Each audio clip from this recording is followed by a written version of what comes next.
Kumusta kaibigan? Ikaw ba ay isang immigrant sa US at Canada na kasalukuyang naghahanap ng trabaho? Ikaw ba ay naghahanap ng part-time o full-time na pagkakakitaan? O di kaya ay nahihirapan na magtrabaho ng 2 to 3 jobs? Ngunit hindi pa rin sapat ang iyong kita para sa pangangailangan ng iyong pamilya at pambayad ng mga bills buwan-buwan. Sa dami ng bayarin dito, wala kang maibigay na maski kaunting tulong para sa pamilya mo sa Pilipinas at wala ding ipon para sa future na pangangailangan. At dahil subsob sa trabaho, wala nang oras para sa sarili at pamilya. Minsan gusto mong magpahinga, ngunit pinipili mo maghanap buhay para din sa kanila. Ikaw ba ay nangarap din na magkaroon ng ibang source of income na hindi mo na kailangang iwanan ang iyong pamilya at maghapong kumayod para sa kanila?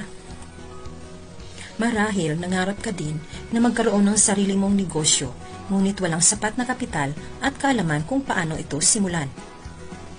Huwag kang mag-alala, kaibigan, dahil ituturo namin sa iyo kung paano gawin ang isang negosyo na walang puhunan o kapital at hindi magbibenta.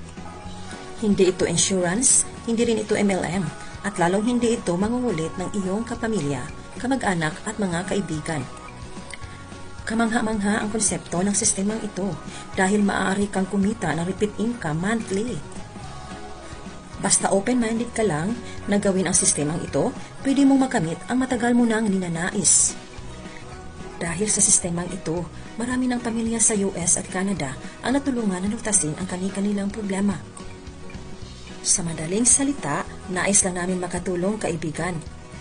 Kung hangad mo'y magkaroon ng sarili mong business na mayroon ka ng oras sa pamilya mo, maaari kang magbakasyon kahit saan mo gusto at magkaroon ng financial freedom, ito na ang pagkakataon mo upang makapagsimula. No risk ito.